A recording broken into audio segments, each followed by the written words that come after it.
in English, but it is, we have an all-Filipino team here fighting. So, here we go, H2 again with Angela, unstoppable. Ladies and gentlemen, one hit, that's one hit, right? I think that's one hit on the dash. Another one on the dash, ladies and gentlemen, 4K. 4K resolution on the match. Triple kill. Triple kill, ladies and gentlemen. One more.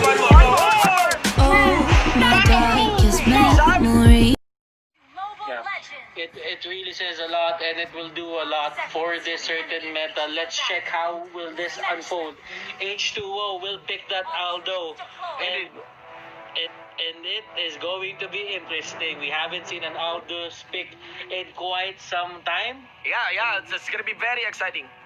If stacking heroes are a thing, then probably Sicilian will be a great fit for this certain meta. But let's check. Although it's contradicting on what we discussed earlier, but hold that up, ladies and gentlemen. Jeps here once more tries to dodge something with the Thorn Drones, but of course H2O, it's H2O, bro. He has the meta to actually time properly after the Thorn Drones puts the punch in the face of that Lancelot. And there's another flicker. He went for the flicker. Yeah. He tried tagging someone, yeah. Alright. Didn't saw that in the camera, but the Aldous tried to punch another one.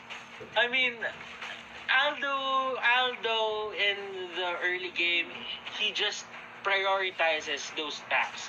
And if he can get those early stacks from killing enemy heroes, he would give his life 100%.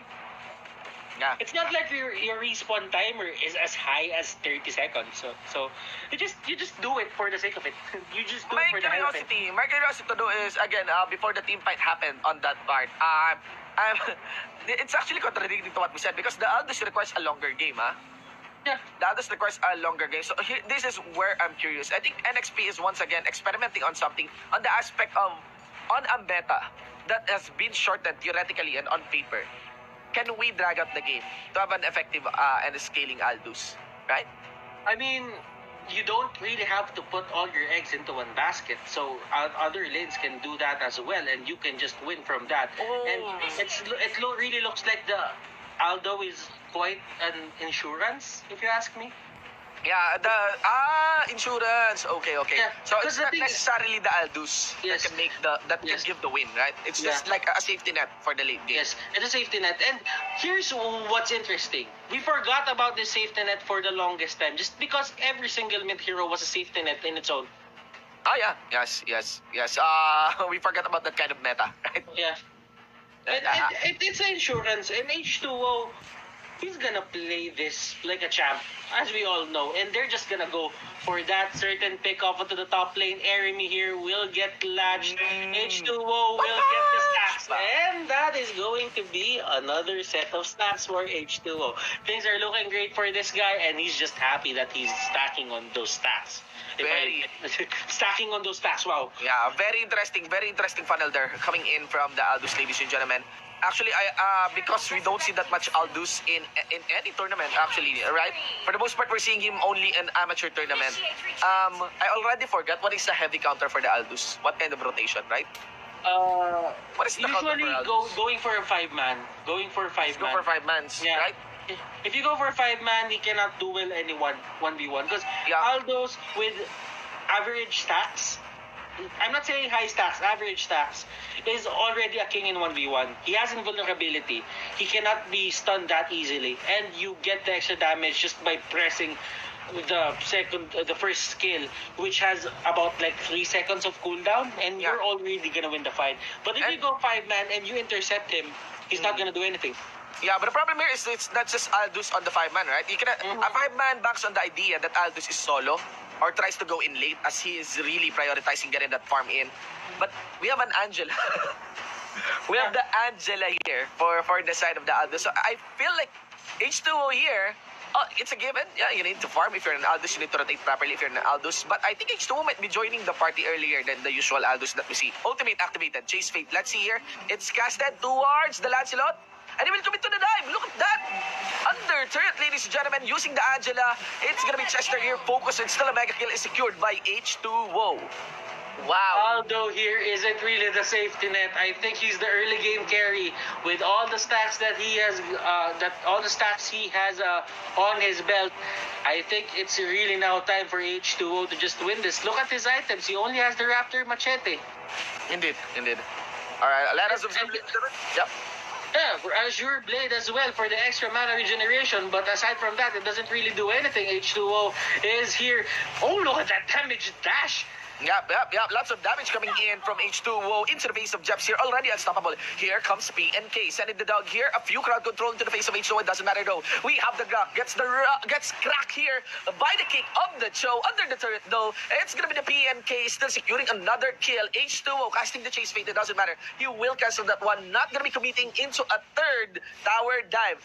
I just forgot we are still into the early part of this game, and it does look like NXP is not really prioritizing to go for the push. They've been taking brawl fights, really, brawl fights against Sadistic Gods here. I mean, if you have a stacking hero that becomes your mid-game insurance rather than your late game insurance, you just go for it just because you have this hero that can bully out everyone coming into the mid-game. And if you get to that point at the mid-game, it might be a one-hit for a Lancelot if this is gonna keep on, if this is gonna continue.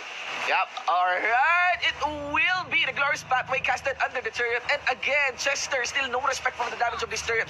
This is gonna be an issue for the running patch. Look at that, as long as the turret is not hitting H2O, nobody is safe. Look at the damage, look at the moves, and that's how you do it. H2O with this aldous already scaling heavily into the game. KDA of 701. It really looks like it really looks like that this Aldo will be somewhat of the burst. This is another type of funnel. To be honest, it's not the funnel of gold, it's the funnel where you put all the kills in a silver platter. You do not really help this guy, get the farm. You just help him, and you just serve anything that you can serve to this Aldo, get his stacks early, then probably he will carry you into the early game. MB here biting off more than he can chew. He just went for a bit of a 1v1 there, and he didn't really realize that it was a 1v5 after all. And you have to remember, this is not an Aldous that farmed. This is an Aldous that participated in the fights, okay? That's the thing about H2O's Aldous. This is not an Aldous whose right hand has been muscular just by being left on his room. But here, he is already into the party. He got the Angela to accompany him. Goes for the tower dive. Always on this combination. Chester, glorious pathway. Sacking up third hits. And H2O will put the punch into Lancelot Thornrose. Doesn't matter. Legendary. Second legendary. That's gonna be a dead Hylos though. Still, it doesn't matter. The funnel is in H2O. And he's drowning the members of Sadistic Gods here in water.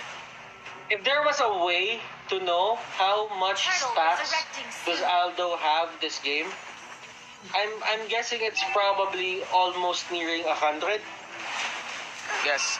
Oh my God. Probably at 100 stacks. Indeed. Probably 100 stacks. I mean, if Kim Solis is watching this, she's gonna be very much in love.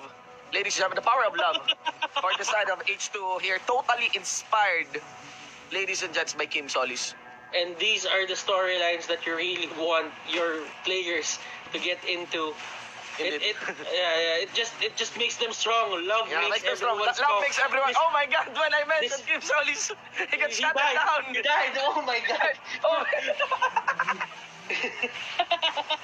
He died. I mean, this game, guys, this game is starting to become one-sided. You need to find, when you're shoutcasting a game like this, when it's starting to become one-sided, you need to find where the true story lies. It's not really that boring.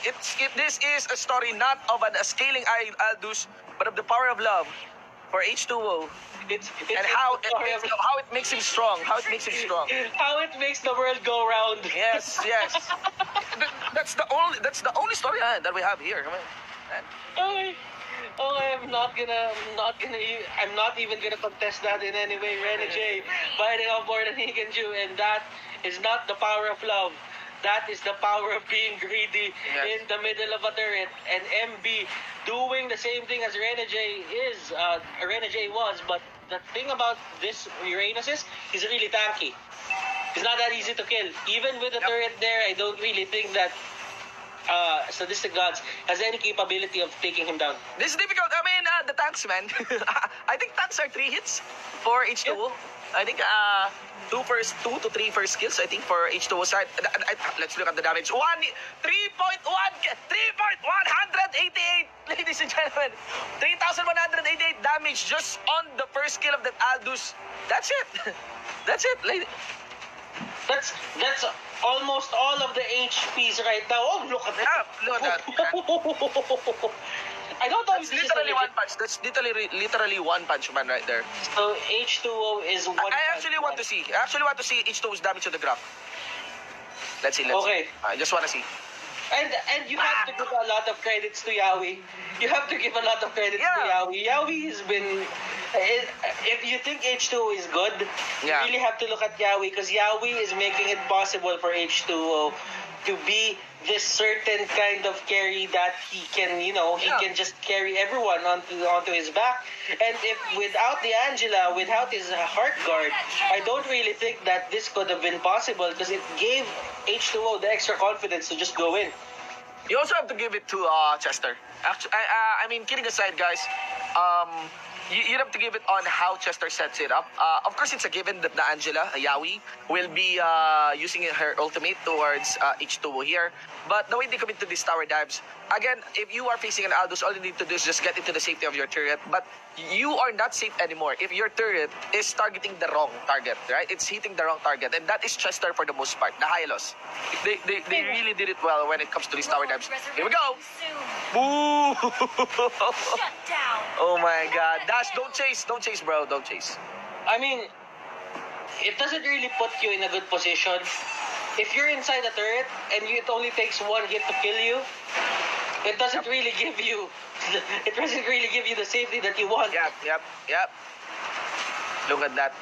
It's like the 1-inch punch right there. Look at that. Oh, there's the wall!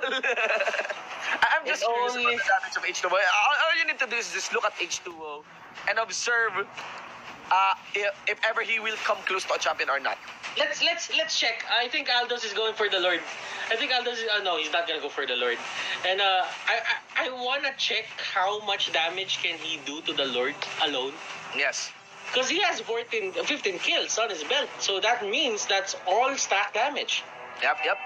By the way, to those who are curious, yes, Sadistic Gods is a Filipino team, guys. We're still doing the commentaries here in English, but it is we have an all Filipino team here fighting. So here we go, H2 again with Angela, unstoppable, ladies and gentlemen. 1 hit, that's 1 hit, right? I think that's 1 hit onto Dash. Another one onto Judge, ladies and gentlemen. 4K resolution on the punch. Triple kill, ladies and gentlemen. Triple kill, one more. No. Savage me, ladies and gentlemen. Double tag, and that is H2O. The power of love, ladies and gentlemen, towards Team Solis. Completely pulling off an Aldous funnel in this game number 2 as they take down Sadistic Gods and moves forwards in...